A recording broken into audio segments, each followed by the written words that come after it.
Zeke Holloway was a ghost. A man who had buried his guns, buried his name, and buried his heart under 15 years of dust and silence. His ranch was a kingdom of ghosts, too. Empty pastures that once held hundreds of cattle. An empty house built for a family that never was. 3 bedrooms, a big kitchen, chairs set for conversations that only happened in his head. He'd hung up his guns for a woman named Rebecca, for a dream of a life that wasn't measured in notches on a pistol grip. But fever took her. It took their unborn child with her. And the silence that followed was louder than any gunshot. Now, at 62, Zeke's only companion was his old mare, Duchess. He carried himself like a man whose body was a roadmap of old fights, old falls, and bullets that had missed by inches. His hair was silver white. His face was a testament to a hard sun and a harder life. But his eyes were still the pale, sharp blue that had once made men spill their drinks in saloons across 3 territories. They were the eyes of Ezekiel Lightning Holloway, the fastest draw they'd ever seen, a name carved into Western legend with blood and lead. But legends, Zeke had learned, made for cold company. On the mantel above the cold fireplace sat the ghost he could never quite bury. A worn Colt, .45, its handle smooth from years of use. He hadn't touched it in a decade, but he couldn't put it away. It was who he had been. It was a promise of who he might have to be again. He was sipping coffee on the porch, watching the sun paint the fence posts gold, when the sound of hooves broke the morning quiet. Duchess nickered from the corral. Zeke set down his mug, his hand instinctively twitching toward the empty space on his hip where his gun belt used to hang. Old habits. Sheriff Tom Brennan rode into the yard, his face grim. Tom was a good man, a man who'd grown into his badge instead of just wearing it. "Morning, Tom," Zeke called out.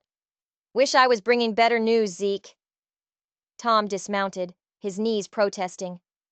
"The stagecoach, found it 3 miles west of Willow Creek." His voice was heavy. "Overturned, stripped clean." Zeke felt a familiar coldness settle in his gut. "Driver and guard are dead. Passengers." Tom shook his head. "1 survivor." Stagecoach robberies were common, but Tom's tone spoke of something else, something brutal, something professional. "Who made it out?" Zeke asked. "That's the thing, Zeke. It's a child." Tom took off his hat, running a hand through his thinning hair. "A little girl, maybe 8 years old. Found her sitting right there in the wreckage, holding a broken doll like it was the only thing left in the world." He put his hat back on, his eyes finding Zeke's. "Damnedest thing. She won't speak. Not a single word." The story spilled out of the sheriff like poison from a wound. The girl was healthy enough, just scared silent. Her folks were in the coach, a man and a woman, papers too bloodstained to read. They were heading to California, looking for a new start. They found an end instead. "Problem is, Zeke, we've got no one to call. No place to send her. The territorial orphanage is full. Won't take another soul for at least 2 months." Zeke knew what Tom was asking before he said it. Red Valley was a small town. They looked after their own. But this was different. "Mrs. Patterson's been looking after her," Tom continued. "But Martha's got her own brood. And frankly, this little one, she needs someone with patience. She's not just scared, Zeke. She's angry." Tom leaned in closer. "Threw a plate at Doc Patterson's head this morning." A flicker of a smile touched Zeke's lips. He understood anger. He respected spirit. "What's her name?" "Near as we can figure, it's Birdie, sewn right into her dress. Property of Birdie McCready." Birdie McCready, a small, fierce name, a name built for survival. "I'll hitch up the wagon," Zeke said, his voice quiet but final. Tom blinked. "Zeke, you don't have to. Child needs a place to stay. I've got plenty of room." Zeke's voice carried the same tone that had ended arguments and gunfights a lifetime ago. When Lightning Holloway made up his mind, you didn't argue. Besides, Zeke added, a strange warmth in his chest, you said she's got fight in her. I respect that. The ride to town was silent. The wagon wheels creaked a slow, rhythmic complaint against the dusty road. Zeke's mind wasn't on the past for once. It was on the little girl waiting for him in Red Valley, a girl who had seen the worst of men and somehow survived. He remembered his own childhood. He remembered how tragedy could break you, or it could forge you into something harder than steel. Doc Patterson's house was at the end of Main Street. Martha Patterson met them at the door, her face a mix of relief and worry. "Zeke Holloway," she said. "Tom said you might be willing. I hardly dared hope."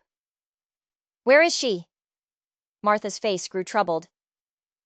"Upstairs, in the spare room. She won't let anyone in but me. And even then, she just stares." She lowered her voice. "Zeke, are you sure about this? A child? It's different." He thought of the empty rooms, the silent chairs, the long, lonely years. "I reckon we'll figure it out," he said. The stairs creaked as they climbed. Martha knocked gently on a blue door. "Birdie, honey, someone's here to meet you." Silence. She opened the door. On a narrow bed in a shaft of sunlight sat the smallest, most defiant-looking child Zeke had ever seen. She couldn't have weighed more than 60 pounds, but she held herself like a queen. Her dark hair was a tangled mess around a heart-shaped face. And her eyes. Her eyes were enormous, brown, and filled with a distrust so deep it was almost black. In her arms, she clutched a broken doll, a china doll with a torn dress and an arm that hung at a sickening angle. "Birdie," Martha said gently. "This is Mr. Holloway. He has a ranch. He's offered to let you stay with him." Those dark eyes locked onto Zeke. He could practically see her calculating escape routes. He didn't sit on the bed. He didn't move closer. He lowered himself slowly into an old rocking chair by the window, keeping his movements slow, like he was calming a spooked horse. When he spoke, his voice was the same low rumble he used with Duchess. "Hello, Birdie. I'm Zeke." He nodded at the doll. "What's your friend's name?" No response, but he saw a flicker of something in her eyes. Surprise. He'd called the doll a friend, not a toy. "I've got a friend, too," he continued, his voice easy. "Her name's Duchess, prettiest mare in 3 counties. Sometimes I think she understands me better than most people." He settled back in the chair. "The thing about Duchess," he said, his gaze never leaving her face, "is she's particular about who she trusts. Can't blame her. She's had some rough treatment, but once you earn her respect, she's loyal as the day is long." He let the silence sit for a moment. "I've got plenty of room at my place. Good food, warm bed, all the quiet you could want. Duchess might like the company, too." He paused. "And if you decide you don't like it, we'll figure something else out. No one's going to force you." For a long, long moment, the only sound was the dust motes dancing in the sunlight. Then, slowly, so slowly he almost missed it, Bertie McCready gave a single sharp nod. It wasn't much, but it was a start. The wagon ride back to the ranch was a study in silence. Bertie sat beside him, a small coiled spring of tension, her broken doll held tight to her chest. Her eyes missed nothing. The rolling hills, the distant mountains, the way the shadows stretched long in the afternoon sun. When they arrived, he helped her down.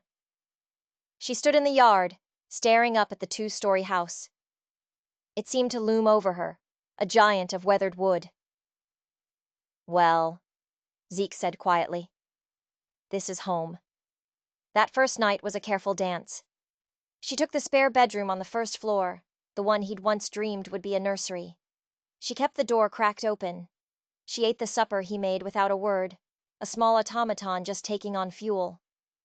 When she went to her room, he heard the soft scrape of a chair being dragged against the door. He didn't comment. She was building a fortress. He understood that. It was near midnight when the screams started. They ripped through the silent house, raw and full of terror. He was out of bed in an instant, the old reflexes taking over.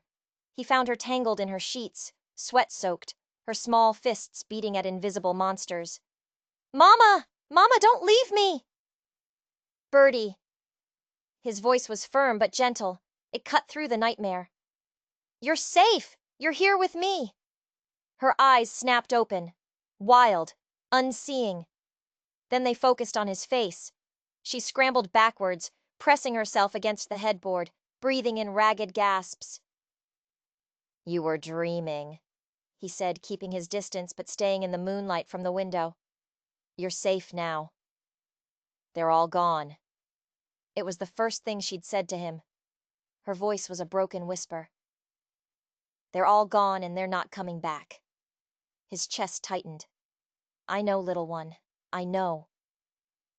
"The bad men came," she whispered, her body trembling. "Mama tried to hide me, but there was too much noise, too much red." Her words dissolved into sobs, deep, wrenching sobs that seemed too big for her tiny body. He moved slowly and sat on the edge of the bed. "Can I tell you something, Birdie?" She nodded, wiping her nose on her sleeve. "A long time ago, I lost someone too. Her name was Rebecca. She was going to be my wife." Birdie's crying quieted. She was listening. "When she died, I thought the hurt would kill me. But you know what I learned? The people we love, they don't really leave us. They stay right here." He touched his chest. "In the memories, in the lessons they taught us. Your mama and papa are still with you." "I'm not brave," she whispered. "I hid. I couldn't help them." "Being scared doesn't mean you're not brave," Zeke said, his voice firm. "Brave means being afraid and doing what needs to be done anyway. You survived, Birdie. That took more courage than anything." She thought about this, her small face serious in the moonlight. Then she asked a question that hit Zeke like a bullet. "Will the bad men come here?" It wasn't just a child's fear. It was a premonition. Stagecoach robberies were supposed to be random, crimes of opportunity, but her terror felt specific, personal. "What did they look like?" he asked gently. "There were 3 of them," she said, her voice shaking. "One had a scar, right here." She traced a line down her own cheek. "He wore a red bandana. Another was tall and thin, like a scarecrow." She shuddered. "But the worst one had mean eyes, and he knew Papa's name." Ice formed in Zeke's veins. "He said Papa had something that belonged to them. This wasn't a robbery. It was an execution." "Did you hear anything else?" he pressed. "Any names?" She shook her head. "Papa told me to hide, but I heard them. The mean one kept saying Papa was a liar, a thief, that they were going to make him pay." The pieces were clicking into place, and the picture they formed was terrifying. If Birdie's father had crossed dangerous men, then his daughter was a loose end. The kind of loose end that men like that don't leave untied. "Birdie," he said, his voice deadly serious, "did your papa ever mention a name? Cutter?" Her eyes went wide. "Cutter McGraw," she whispered. "Papa used to have bad dreams. He'd say that name. Mama would tell him Cutter couldn't hurt us anymore." Her voice dropped. "But she was wrong. Cutter McGraw." Zeke hadn't heard that name in 15 years, but it still had the power to make his blood run cold. McGraw was the most vicious outlaw he'd ever hunted. A man who collected grudges like trophies. If Cutter McGraw was involved, this wasn't over. It was just beginning. "Listen to me," Zeke said, the steel returning to his voice. "If you see any strangers near this ranch, you don't talk to them. You run. You find me. You promise me that?" She nodded, her eyes huge. Then she asked the question he'd been dreading. "Are you going to send me away now?" It broke his heart. "Why would you think that?" "Because I'm dangerous. Because bad men are looking for me." The matter-of-fact way she said it was a punch to the gut. "Let me tell you something, Bertie McCready," he said, his voice rough with emotion. "Real family doesn't run when there's trouble. They face it. Together." He looked her straight in the eye. "I'm not sending you anywhere. You're staying right here. That's a promise." For the first time since he met her, a real smile touched her lips. A small, fragile thing. But it was there. "Thank you," she whispered. "Now get some sleep," he said. "And if the bad dreams come back, you call for me. That's what family does." As she settled under the covers, she held up the broken doll. "Zeke?" "Yeah?" "Her name is Charlotte." He nodded. "Charlotte's a fine name. Looks like she's seen some things." "Papa said broken things can still be beautiful," she said softly. "He said sometimes the cracks are what let the light in." Zeke returned to his room, but not to sleep. His mind was a whirlwind of calculations, fields of fire, defensive positions, escape routes. The old gunfighter was awake again. But this time, it wasn't about bounty or reputation. This time, it was about a little girl named Bertie, and a promise he'd rather die than break. Outside, the wind whispered through the trees. It sounded like hoofbeats in the distance, close enough to make an old gunfighter check his weapons. The next morning, Zeke stood in his kitchen staring at his pantry. Beans, hardtack, jerky, coffee. The food of a man living alone. He realized with a jolt of panic he had no idea what a child ate. Bertie appeared in the doorway like a small specter, clutching Charlotte. "I'm hungry," she said. The two words sent him into a quiet frenzy. "Right. Food." He opened and closed cabinets. "How do you feel about beans?" She wrinkled her nose. "For breakfast?" He stopped. He had to look ridiculous. "You know what?" he said. "Let's go to town.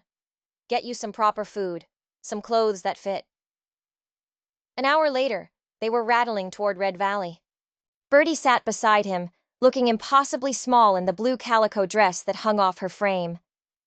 As they approached Main Street, he saw conversation stop.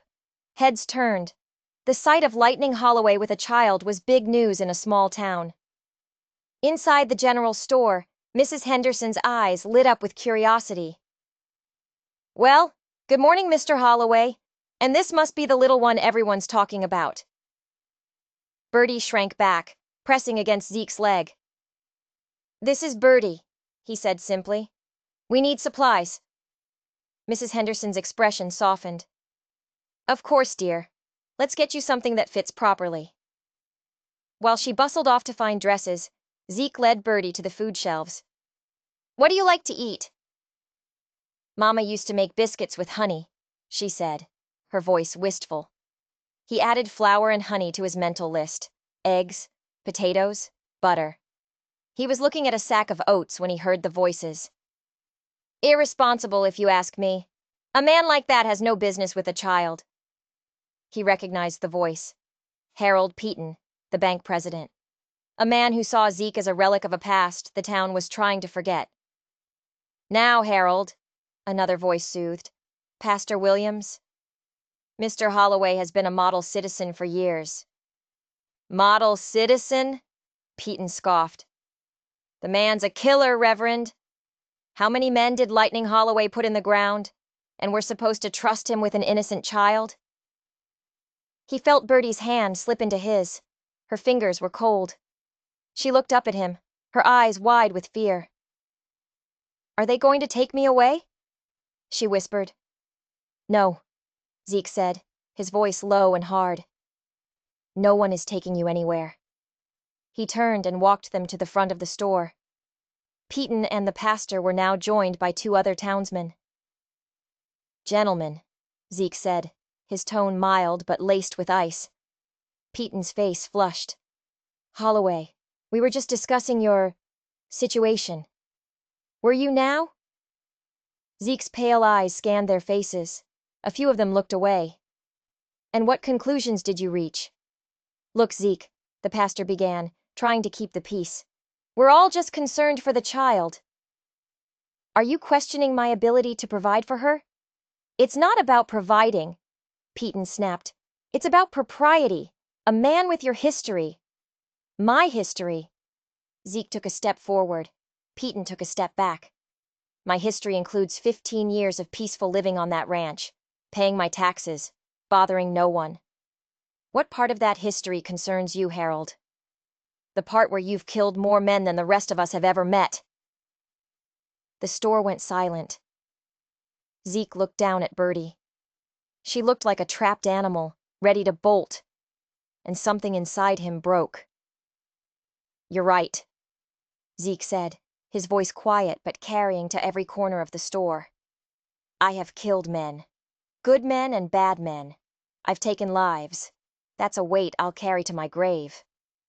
Peyton looked triumphant. But, Zeke continued, his voice hardening, every man I killed was armed and facing me. I never hurt a woman. I never harmed a child. Can every man in this room say the same about his past? The silence was deafening. This little girl, Zeke said, his hand resting on Bertie's shoulder, has survived something that would have broken any of you. She needs safety. She needs a home. I'm offering her that. If anyone here has a better solution, I'm listening. No one spoke. Didn't think so. He turned to Mrs. Henderson. Ma'am, about those clothes. As they walked to the back, Bertie tugged on his hand. She stood on her tiptoes. Thank you for not letting them take me, she whispered. No one is taking you anywhere, he said, the words a solemn vow. You're with me now. That's how it's going to stay. Later, as they loaded the wagon, Zeke couldn't shake a feeling of unease. The confrontation wasn't just about gossip. It was about fear. And fear made good people do bad things. He helped Bertie into the wagon. She smoothed her new dress, a simple blue cotton that actually fit, and gave him a small, shy smile. In that moment, he knew he'd made the right choice. But he also knew he'd made enemies. And with Cutter McGraw lurking in the shadows, enemies were the last thing they needed. The next few days were a quiet exploration. Bertie was a ghost in his house, moving silently from room to room. She never asked for anything. She made her bed with military precision. She sometimes paused in doorways, as if unsure if she was allowed to enter. The breakthrough came in an upstairs bedroom, a room filled with ghosts of its own. They were moving a trunk of old winter clothes. What's this? She asked. She'd pulled a silver-framed photograph from beneath a quilt. He knew the picture without looking. It was the one he could never bring himself to throw away. A younger Zeke, his arm around a smiling woman. Rebecca. Her hand rested on the swell of her pregnant belly. They'd taken it just weeks before the fever. That's Rebecca, he said quietly, sitting on the bed beside Bertie. She was going to be my wife. Bertie studied the photo. She's beautiful. What happened? She got sick, he said, the old ache still sharp. The baby, too. We were going to have a little girl. I was going to name her Sarah. Bertie was silent for a long moment. Is that why you're so sad? The question was so direct it caught him off guard. Partly, he admitted. When you lose someone like that, it makes you afraid to care about anyone else. But you cared about me, she said. His hand covered hers. You're not going anywhere. I told you that. Papa used to say that too, she whispered. He said we were safe. But he was wrong. He finally understood. She wasn't just afraid of being abandoned. She was afraid of promises. Tell me about your papa, he said gently. She clutched Charlotte, her anchor. He was funny. He was brave. But he was scared too. Late at night, he'd check all the doors and windows. Twice. She looked up at him, her eyes searching his. Sometimes he'd talk to Mama about the old days. He'd say he was sorry for the things he'd done. The puzzle was becoming clearer. What kind of things? I think Papa used to be bad, before I was born. He told me once that every man has to decide who he wants to be, and sometimes you have to choose every single day.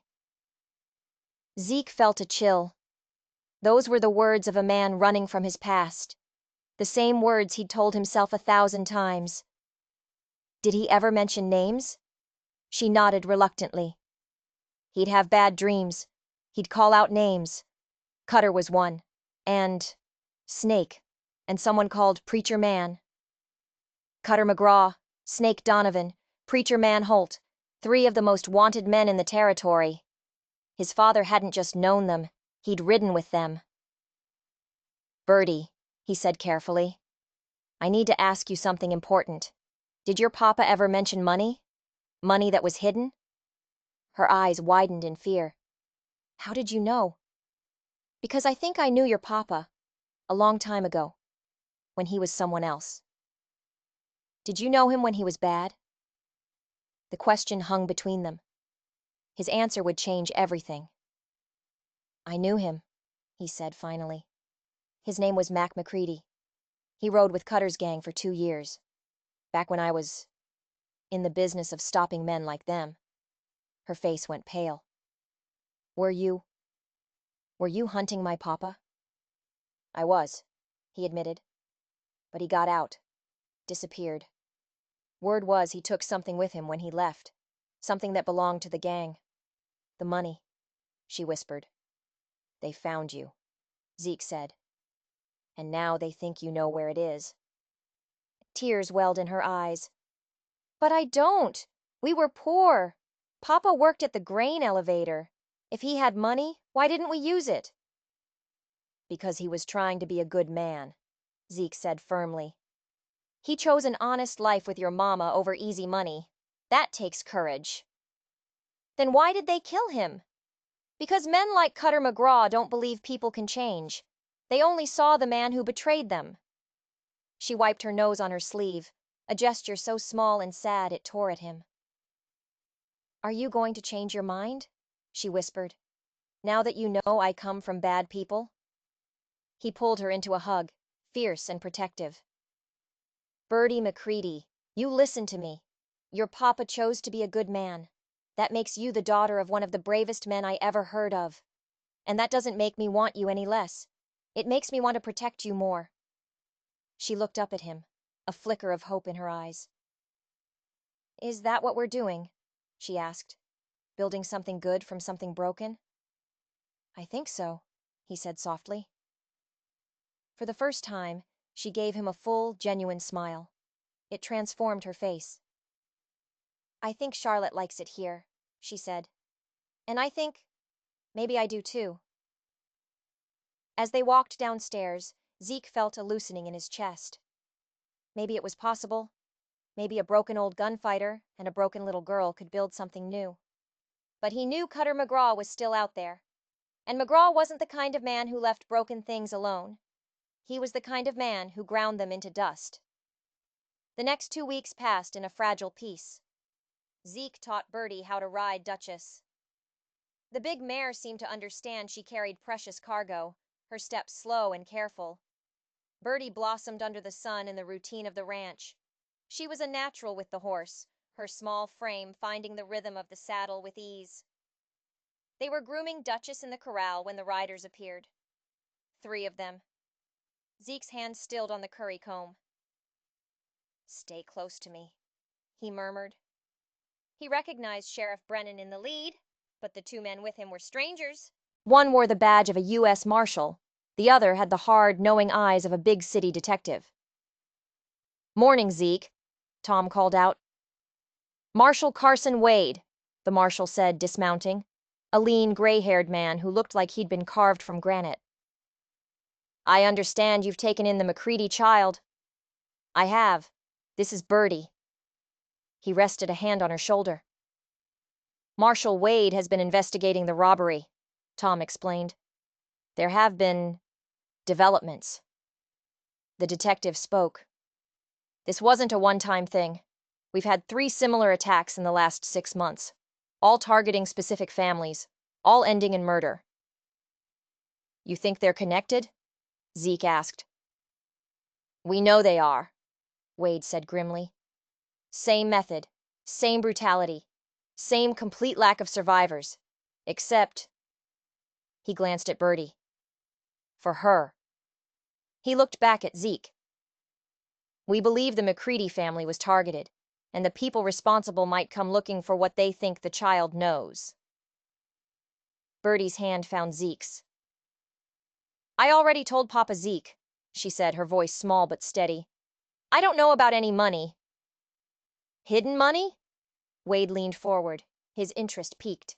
Zeke made a decision. He needed allies, not secrets. McCready used to ride with Cutter McGraw, he said bluntly. Word was he took the gang's money when he left. McGraw's people think Birdie knows where it is. The 3 lawmen exchanged a look. That would be $20,000 in gold coin, the detective said. Taken from a bank in Colorado Springs. McGraw's been hunting for it for 15 years. And now he thinks an 8-year-old girl is the key, Zeke said, his voice hard as iron. We think he's getting desperate, Wade said. That money is his ticket to retirement. He'll stop at nothing. He looked at Birdie, his expression softening. Miss McCready, we'd like to offer you protection. There's a safe house in Denver. No. The word was small, but absolute. Child, I know you're scared. No, she repeated, looking up at Zeke. I want to stay here. This is my home now. Zeke pulled the marshal aside. That little girl has lost everything once, he said, his voice low and intense. I won't let you tear her away from the first place she's felt safe. Mr. Holloway, this is a dangerous situation. Then let's use it, Zeke cut in. You want McGraw? Use me as bait. Let word get out that Lightning Holloway is protecting the girl, that I know her father's secrets. He'll come for me. You're talking about using yourself and that child as a target. I'm talking about making a stand on my ground, not running for the rest of our lives. Wade studied him for a long moment. You know what you're asking? I know exactly what I'm asking. From across the yard, Birdie's clear voice carried on the wind. Charlotte says she likes it here too, Papa Zeke. She says this feels like home. Papa Zeke. The words hit him like a physical blow. Unexpected, overwhelming, and absolutely right.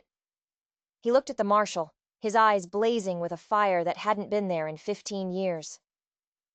Some things, he said quietly, are worth fighting for. Wade looked from Zeke's determined face to the small girl clutching her broken doll. He nodded slowly. All right, Holloway. We'll do it your way. But when he comes, and he will come, you make sure that child survives.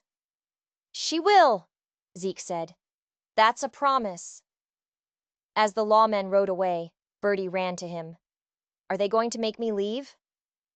No, he said, kneeling to her level.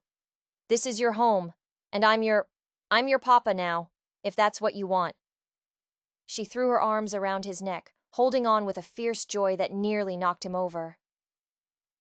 It's what I want more than anything, she whispered. He held her close, his eyes scanning the hills. The battlefield. Cutter McGraw was coming. But this time, Lightning Holloway wasn't fighting for money or fame. He was fighting for his daughter. The wanted poster was a ghost from another life. It appeared on the general store message board overnight. Wanted. Ezekiel. Lightning Holloway. $500 reward. Dead or alive. The photograph was 15 years old, showing a man with hard eyes and a cold sneer. It was him, but it wasn't. Word reached the ranch on the back of a fast-ridden horse. Young Tommy Patterson, the doctor's son, breathless with the news. Mr. Holloway, there's a poster about you in town. Are you really him? Are you really Lightning Holloway? Birdie came out of the house, Charlotte under her arm. Papa Zeke used to be famous, she said matter-of-factly. But that was a long time ago. Famous for what? Tommy asked, his eyes wide. For being the fastest gun in 3 territories, Zeke said quietly. And for things I'm not proud of anymore. This wasn't some dime novel hero story. This was a threat. Someone had paid good money to print those posters. Someone wanted the whole territory to know he was alive. Someone wanted every desperate man with a gun to come looking for him. And for the $500 prize. I need to ride into town, he told Bertie. I'm coming with you, she said, her chin set. We're family now. Family sticks together. She was right. He couldn't hide her from this. He couldn't hide from it either. The town was buzzing. People stared as they rode down Main Street. They pointed. They whispered. There, nailed to the message board, was his past. Is that really you? Bertie asked, studying the angry face in the photograph. That's who I used to be. You look angry. I was, he said. Anger was easier than being scared. Sheriff Brennan appeared at his shoulder, his face grim. Showed up last night, professional job. At the same time, 3 strangers rode through. Asked a lot of questions about you, and the girl. Zeke's blood went cold. Description matches some of McGraw's known associates, Tom said. They asked about your routines, about whether the child ever comes to town alone. They weren't just hunting him. They were studying him. They were planning. Mr. Holloway.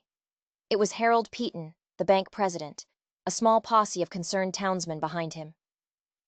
The town council has been discussing this, Peaton said, gesturing at the poster. Having a wanted man in our midst puts this entire community at risk. That poster is 15 years old, Harold. A killer doesn't stop being a killer, Peaton declared. You've brought your violent past to our doorstep. You've made us all targets. A murmur of agreement went through the crowd. Fear. It was like a sickness. What are you proposing, Harold? Zeke asked, his voice dangerously quiet. The child should be placed with a proper family, Peaton said, and you should leave Red Valley, tonight. No. It was Bertie's voice, small, but clear as a bell. I won't go. Papa Zeke is my family. Child, you don't understand. I understand fine. She stepped in front of Zeke, a tiny shield.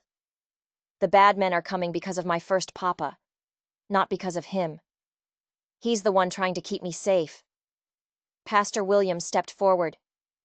The child is right. Mr. Holloway took her in when no one else would. A man should be judged by his recent actions, not his distant past. But the danger! Someone shouted. The danger is coming for the child, not him! Sheriff Brennan cut in. Running won't solve it. It'll just leave her defenseless. The town was divided, torn between fear and conscience. Zeke looked at their faces. Then he looked down at the little girl standing guard over him. I suggest, he said, his voice ringing with authority, that anyone who doesn't want to be involved in what's coming should take their families and leave town for a few days. He put his hand on Bertie's shoulder. Because I'm staying. This is my home. This is my daughter. And if trouble is coming for her, it's going to have to come through me first. As they rode back to the ranch, the silence was heavy. Are you scared, Papa Zeke? Bertie asked. He gave her the truth. Yes, but not of them. I'm scared of losing you. He looked at her, his heart aching with a love he never thought he'd feel again. And that's why we're going to win. Because love makes you fight harder. That afternoon, while they packed a small bag in case they needed to run, the world shifted on its axis. Papa Zeke? Bertie called from her room. Charlotte's broken worse than I thought. He found her sitting on the bed. She was holding the China doll, and in her other hand was a small leather pouch. She'd pulled it from a tear in the doll's torso. A tear he'd thought was just damage from the attack. What is it? She asked. His hands trembled as he took it. He already knew. He opened the drawstring. Inside were 2 items, a folded piece of paper, and a small silver locket.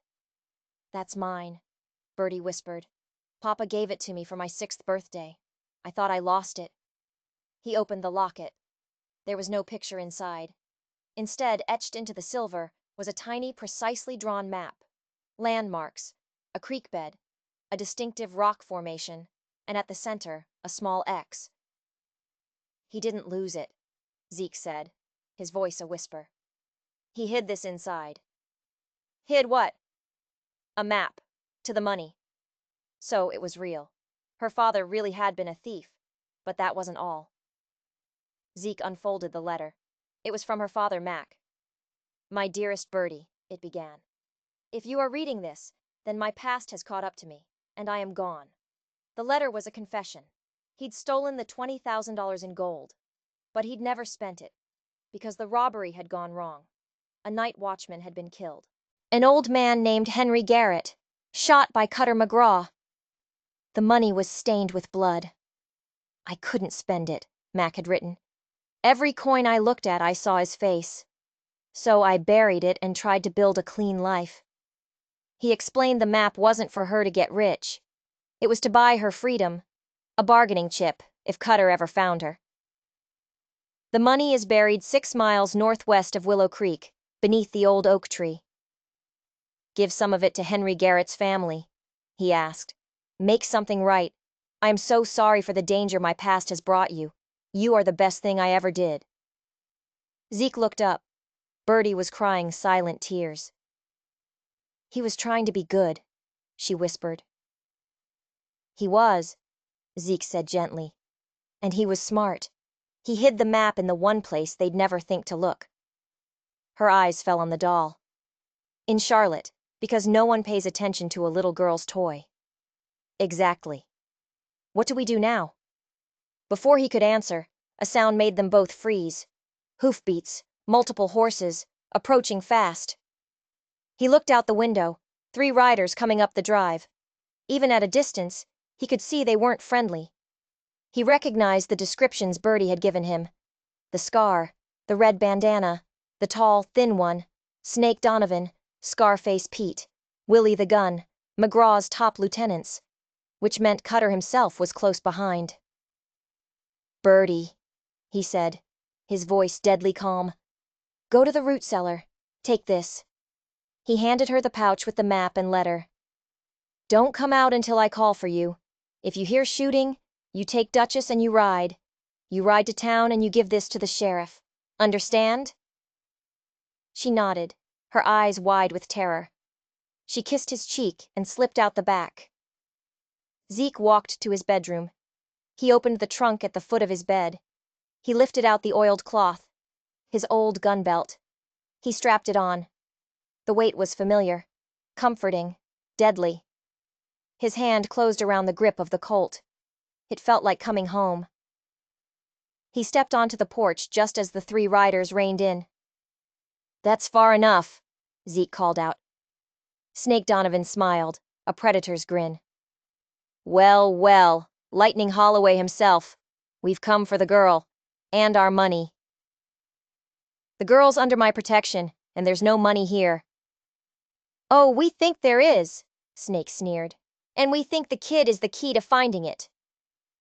"Last chance," Zeke said, his hand hovering over his gun.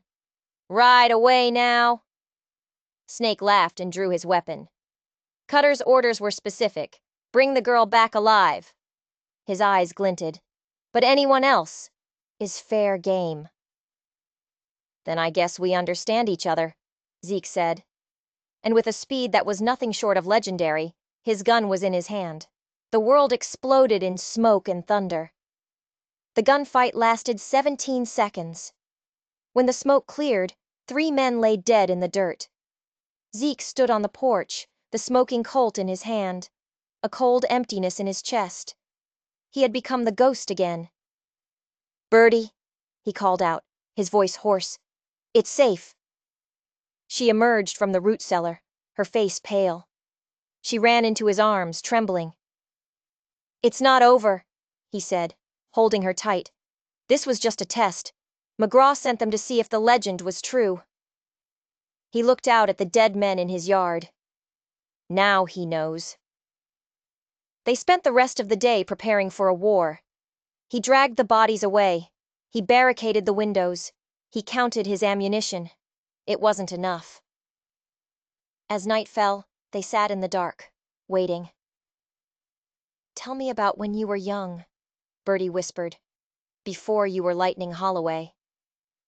He told her about his father, a good man, a farmer. He told her about the raiders who burned their farm, killed his parents, and left him with nothing but a rifle and a heart full of hate. "Is that when you became a gunfighter?" "Not all at once," he said. "It was like putting on armor, one piece at a time. Each fight made me a little faster, a little colder, until I couldn't remember the man underneath." "But you did," she said softly. "You remembered for me." It was near dawn when they heard it. The distant rumble of dozens of horses. "They're coming," he said. He looked out the window. A small army was cresting the hill, silhouetted against the rising sun. At their head rode a tall man with long white hair. Cutter McGraw. "Bertie," he said, his voice breaking. "It's time for you to go. The escape plan, now." "I'm not leaving you." "Yes, you are." He grabbed her shoulders, his eyes fierce. "This is not a discussion. You take Duchess. You ride for the canyon. You survive. Promise me." Tears streamed down her face, but she nodded. "I promise." He kissed her head. "I love you, little bird." "I love you too, Papa Zeke." She slipped out the back. He watched her saddle Duchess with a speed that made him proud. Then she was gone, a small shadow disappearing into the gray light. He turned back to the front room, his rifle in his hands. Whatever happened next, Cutter McGraw would learn that some legends die hard. A voice called out from the yard, smooth and cruel. "Lightning Holloway, I believe we have some business to discuss." Zeke stepped onto the porch. "Let's get this done, Cutter," he called back. McGraw laughed. "Oh, my friend, I think you'll find today very educational indeed." "You've caused me considerable inconvenience, Mr. Holloway," McGraw called from behind an overturned wagon. 15 years I've been hunting that money, and the key was a child all along." "The only thing in that child's hands was a broken doll and more courage than you'll ever possess," Zeke shouted back, his rifle trained on the wagon. McGraw's laugh was sharp and cold. "Oh, but I'm not just here for the money anymore. You see, I found something. Mac McCready kept a journal." Zeke's blood ran cold. A journal was a death sentence for an outlaw. "He documented everything," McGraw continued, his voice dripping with venom. "Including the real reason you were hunting my gang all those years ago. It wasn't about the bounty, was it? It was about a young deputy marshal, Robert Holloway, your brother." The world tilted. Zeke had never spoken Robert's name to another soul. His brother, gunned down outside a bank in Colorado. The act that had turned Zeke from a drifter into a hunter of men. "But here's the delicious irony," McGraw called out, savoring every word. "Mac McCready. He was the one who pulled the trigger. Your little girl's precious papa. He murdered your brother." The words were a physical blow. The man he'd been hunting for 15 years was Bertie's father. The twisted threads of fate had woven a tapestry of impossible pain. He was raising the daughter of his brother's killer. "Doesn't change anything," Zeke yelled, his voice ragged. "The girl is innocent." "How touching! But I'm afraid it changes everything." McGraw's tone shifted. "You see, we found something else while my men were searching your property. Something hidden in your root cellar." A cold dread washed over Zeke. "A little silver deputy's badge," McGraw said. "Tarnished, blood-stained. Mac's final insurance policy, I suppose. Proof of who really killed Robert Holloway." Robert's badge. Mac had kept it, a trophy, and somehow it had ended up here. Then a new voice cut through the air, small, terrified. Papa Zeke? It was Birdie. She hadn't escaped. "Ah, there's our little treasure now," McGraw said with satisfaction. "My men found her trying to sneak away. A man dragged her out from behind the wagon, a gun to her head. She was terrified, but her chin was up, defiant. Charlotte clutched in her arm. "Now, here's what's going to happen," McGraw announced. "You're going to put down your weapons. You're going to walk out here.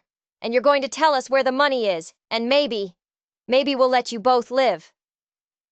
Zeke looked at Birdie's face, and his world narrowed to that single point of light. Justice didn't matter. Revenge didn't matter. Only she mattered. But as he started to lower his rifle, he saw it. A cloud of dust in the distance. Riders, coming fast from the direction of town. Sheriff Brennan, Marshal Wade, and behind them, a dozen townsmen, armed, riding hard. The people he thought had abandoned him. They had come. "You're surrounded, McGraw!" Wade yelled. "Release the child!"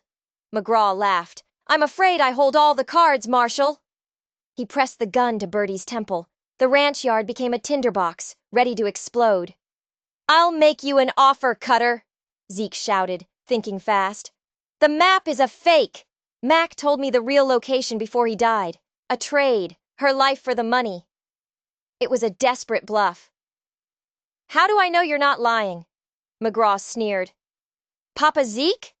Birdie's voice rang out, clear and strong. "My real papa left a letter. He said the money was blood money.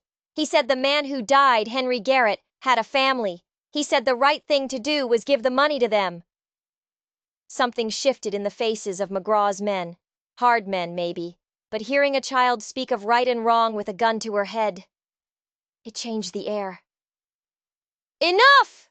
McGraw roared, raising his own pistol to fire. In that instant, everything happened at once. The townsmen opened fire. Zeke's Colt was in his hand, and 2 bullets took down the man holding Birdie. And 3 of McGraw's own men, their conscience finally sparked, turned their guns on their leader. The yard erupted into a final brutal storm of violence. When the smoke cleared, Cutter McGraw and his gang were dead or surrendering. Zeke ran to Birdie, scooping her up from the dust. "Are you hurt?" he gasped. "I'm okay," she whispered, clinging to him. "We're safe." Marshal Wade walked over, his face grim but relieved. "It's over, Holloway." He looked at Birdie. "That money, what you decide to do with it is your business." Zeke looked down at his daughter. "What do you think we should do?" "I think," she said, her voice full of a wisdom beyond her years, "we should do what Papa Mac wanted. Make something good come from something bad." He smiled, a warmth spreading through his chest. "What about us?" She hugged him tight. "We already have everything we need." 6 months later, the Holloway Ranch was no longer a kingdom of ghosts. It was a place of laughter. Birdie Holloway, legally adopted, taught her repaired doll, Charlotte, how to ride the fence rail. The blood money had been recovered. True to Birdie's wish, it had been sent to the descendants of Henry Garrett in Denver.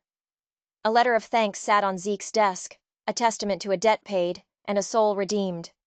His wanted poster was gone, replaced on the mantel by a new photograph.